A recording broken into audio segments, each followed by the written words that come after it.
Thế giới hôm nay xin chào các bạn. Nước Áo trong hình dung của nhiều người có lẽ là một nơi xinh đẹp và thơ mộng.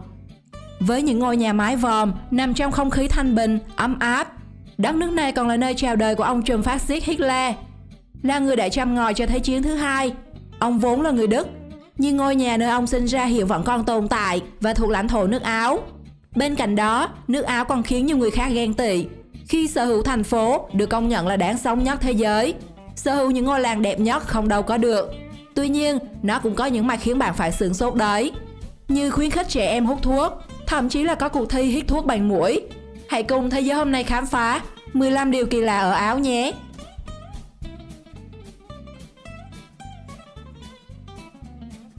15. Ngôi làng đẹp nhất thế giới. Hallstatt là một ngôi làng cổ của nước Áo, được mệnh danh là ngôi làng đẹp nhất thế giới.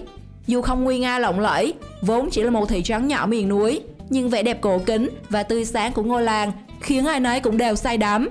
Sở hữu vị trí đắc địa khi dựa lưng vào núi và hướng mặt ra hồ, làng Hallstatt may mắn có được bầu không khí vô cùng thanh bình, dễ chịu. Những ngôi nhà nơi đây cũng tràn ngập màu sắc. Còn có những ngôi nhà gỗ như bước ra từ câu chuyện cổ tích. Mỗi mùa tuyết rơi thì vẻ đẹp của ngôi làng này phải nói là hết nước chấm, vừa thơ mộng lại vừa ấm áp. Hiện tại, vì quá tải lượt khách ghé thăm nên làng phải kêu gọi khách đừng đến để giảm số lượng khách du lịch.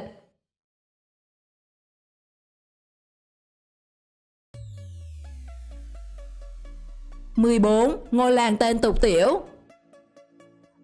Fucking chính xác là tên của một ngôi làng ngoại ô, thành phố Salzburg của Áo. Nhiều du khách đến đây thậm chí chỉ mới nghe tên làng đã cảm thấy bối rối. Ai cũng biết từ này trong tiếng Anh khá là tục tiểu, nên rất ngượng mồm khi gọi. Nhưng fucking ở đây không đen tối như nghĩa mà bạn thường nghĩ đâu. Cái tên này thực chất là tiếng Đức cổ, có nghĩa là ngôi làng của những người Folk, khi nhóm người Folk sống ở đây vào giữa thế kỷ thứ 6. Chiếc biển hiệu ghi tên ngôi làng là địa điểm check-in cực hot đối với khách du lịch. Một số người còn vô tư đến nỗi lấy luôn biển hiệu về làm quà lưu niệm, khiến cho người dân nơi đây phải thay biết bao nhiêu biển hiệu trong sự bực dọc. 13. Thợ săn Covid. Áo là một trong những quốc gia quy định bắt buộc tiêm chủng phòng Covid mạnh mẽ nhất trên thế giới. Trong thời gian thuộc đỉnh dịch, tại quốc gia này đã ban lệnh phong tỏa đối với những người chưa tiêm vaccine. Dù là đi làm hay đi mua nhu yếu phẩm cũng không được phép đặt chân ra khỏi nhà một bước. Tuy vậy vẫn có trường hợp bất chấp rời nhà dù chưa tiêm mũi nào. Để ngăn chặn điều đó, Áo còn có một công việc thú vị, đó là săn người chưa tiêm chủng Covid.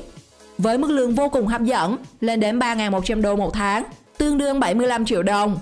Những người này sẽ có nhiệm vụ phát phiếu phạt và áp dụng các biện pháp để xử phạt cũng như đối phó với những người không chịu nộp phạt. 12. Thi hít thuốc. Hút thuốc thì quá bình thường, hít thuốc lá mới là đỉnh cao của Áo. Có hẳn một cuộc thi tầm cỡ thế giới tìm ra người hít được nhiều bộ thuốc lá nhất. Các thí sinh tham gia cuộc thi không phân biệt giới tính và độ tuổi. Họ phải hít lấy hít để sao cho bộ thuốc lá vào lỗ mũi nhiều nhất có thể. Thậm chí họ còn dùng ngón tay để nhồi nhét bột vào mũi. Đừng tưởng chỉ có lỗ mũi to thì có thể chiến thắng. Cuộc thi này còn đòi hỏi kỹ năng hít bột điêu luyện để tống số lượng bột vào mũi nhiều nhất trong thời gian ngắn nhất. Nếu bạn không phải là hít thủ thì đừng dại tham gia cuộc thi, tắt thở như chơi đấy.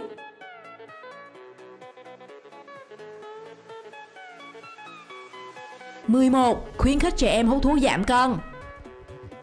Hút thuốc chính là biện pháp mà Học viện Ballet lo đào tạo các diễn viên ballet nổi tiếng tại Áo, sử dụng để giữ gìn vóc dáng cho các học viên nhỏ tuổi. Tại nơi đây, những đứa trẻ sẽ bị tước hết các quyền lợi và vô tình trở thành nạn nhân bị hành hạ một cách dã man. Tần suất biểu diễn lại vô cùng dày đặc.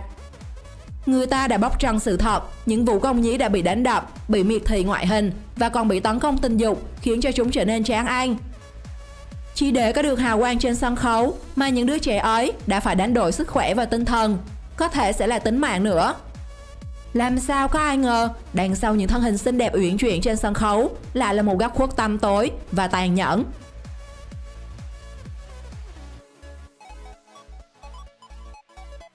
10. Đường lên trời. Donnerkogel là đỉnh núi cao nhất trong dãy núi Gosokham của nước Áo. Để chinh phục đỉnh núi này, thay vì leo núi thì bạn sẽ phải trải qua thử thách bước chân lên thiên đường. Đúng vậy, nấc thang đi lên trời là có thật. Chiếc thang Skyladder được tạo ra để giúp người leo núi nghiệp dư có thể lên đến đỉnh núi mà không cần phải leo. Tuy nhiên việc này không dễ hơn leo núi là bao, vì nó buộc bạn phải vượt qua nỗi sợ của bản thân, bước qua những bậc thang trên vên giữa không trung trên độ cao hàng nghìn mét để dừng chân tại nơi cao nhất.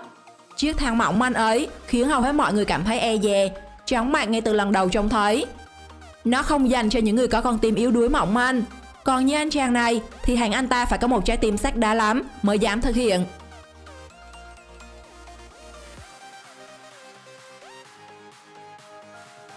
Chiến phạt tiền nếu dùng hàng giả. Dùng những bộ quần áo, túi xách, mỹ phẩm giả thương hiệu có lẽ là một chuyện không quá lớn lao khi ở Việt Nam. Thế nhưng với nước Áo, họ tuyệt đối không cho phép điều đó diễn ra. Dùng hàng giả ở đất nước này là hành vi bất hợp pháp và bị xử lý nghiêm ngặt. Dù là người dân hay du khách thì đều sẽ bị phạt số tiền lên đến 15.000 euro, tức là khoảng 300 triệu đồng nếu bị phát hiện xài hàng giả. Chính vì vậy khi đi du lịch hay nhập cảnh sang Áo, bạn phải hết sức cẩn thận, xài hàng rẻ mà chính hãng còn hơn hàng hiệu phát nhé. 8. Cấm giết chó mèo. Áo là một trong những nước coi trọng động vật và yêu quý thú cưng. Vì vậy đất nước này đã chính thức ban lệnh cấm giết mổ chó mèo dù với bất cứ mục đích gì. Mức phạt cho hành vi này cao nhất là 7.500 euro, khoảng 177 triệu đồng. Và hành động này tiếp tục tái phạm sẽ là 15.000 euro, tương đương 354 triệu đồng. Không những thế, Áo cũng không cho phép ngược đãi và xích chó mèo. Nơi đây quả thật là thiên đường của thú cưng, nơi những chú chó và mèo được bảo vệ tối đa. Bạn có muốn Việt Nam có những điều luật cho thú cưng thế này không? Chia sẻ cho mọi người biết nhé. 7. Thi máy bay giấy. Máy bay giấy có lẽ không quá xa lạ gì với tuổi thơ của mọi người. Ai cũng đã từng tự tay gấp giấy thành những chiếc máy bay và phóng lên không trung. Ở những lớp học Việt Nam thì máy bay còn là thứ để chuyển giao thứ tự nữa cơ. Đến với Áo, người ta còn tổ chức riêng một cuộc thi phóng máy bay giấy nhằm để tìm ra người sở hữu chiếc máy bay bay lâu nhất, bay xa nhất. Nhà vô địch bay lâu nhất đã xuất sắc phóng chiến thần của mình bay với thời lượng là 14,86 giây và hạng mục bay xa nhất là 61 mét. Nếu cuộc thi này tổ chức ở Việt Nam thì chắc chắn sẽ xuất hiện nhiều cao thủ đấy.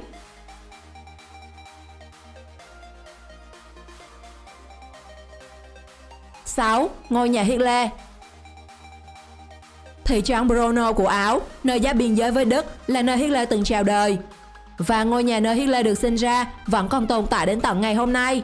Ngôi nhà được nhà nước mua lại, cải tạo và biến thành trung tâm văn hóa. Dù là một địa điểm thu hút khách du lịch, nhưng ngôi nhà này từng bị đề xuất dỡ bỏ vì thu hút quá nhiều du khách là phần tử yêu thích chủ nghĩa phát xít. Họ thường xuyên tập trung tại đây để thể hiện sự mến mộ đối với thần tượng của mình và làm những hành động quá khích. Sau cùng thì ngôi nhà được biến thành đồn cảnh sát. Ý đồ của việc cải tạo này vô cùng thâm sâu. Ai mà đến đây tưởng niệm Hitler thì tiện thể vào đồn làm việc luôn. 5. Ông già Noel phiên bản ác. Vào đêm Giáng sinh, những đứa trẻ trên khắp thế giới đều trông ngóng ông già Noel đến phát quà. Thế nhưng trẻ em Áo lại không hề mong muốn điều đó. Vì ông già Noel ở Áo là một tên quỷ người lai dê, có khuôn mặt hung dữ và vô cùng đáng sợ. Nó có tên là Krampus và thay cho ông già tuyết ghé thăm mọi người vào dịp Giáng sinh. Nếu ông già tuyết phúc hậu và hiền lành bao nhiêu thì tên quỷ này kinh dị bấy nhiêu. Dù ngoại hình của Krampus xấu xí, ghê rợn là vậy, nhưng người dân ở Áo đều háo hức hóa trang thành nhân vật này và diễu hành trên khắp các đường phố.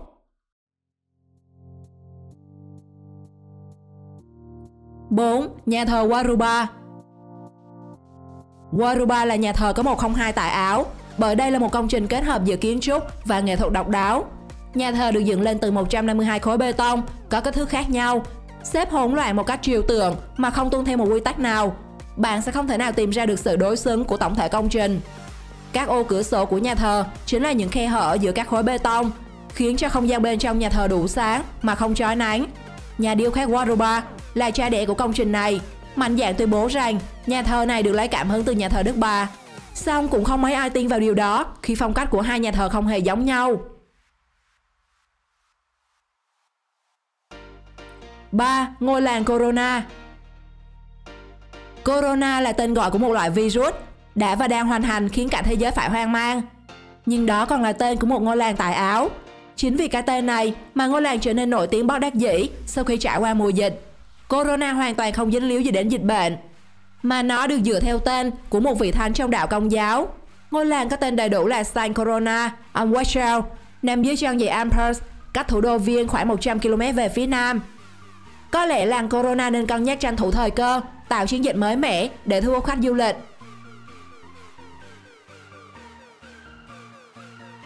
2. Lễ hội Schermerlofen.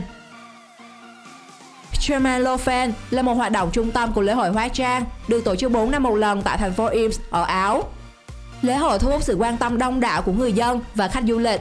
Sự góp mặt của các vũ công đeo mặt nạ với trang phục tuyệt đẹp như bước ra từ các câu chuyện cổ tích, khiến cho ai nấy khi chứng kiến cũng bị cuốn theo không khí của lễ hội. Những người diễu hành sẽ đeo trên mình những quả chuông, vừa trình diễn những điệu nhảy, vừa cúi chào người xem. Lễ hội đã được UNESCO công nhận là di sản văn hóa phi vật thể. Ghé đến nước Áo, chắc chắn bạn không nên bỏ lỡ lễ hội tưng bừng và độc đáo này.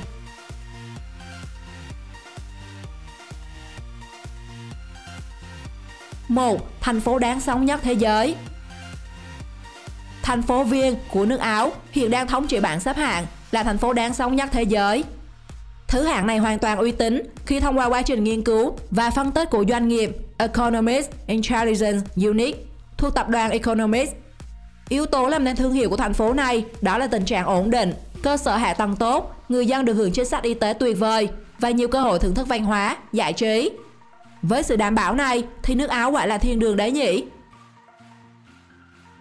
Điều gì tại Áo khiến bạn ấn tượng nhất? Hãy chia sẻ cho mọi người biết xuống phần bình luận bên dưới.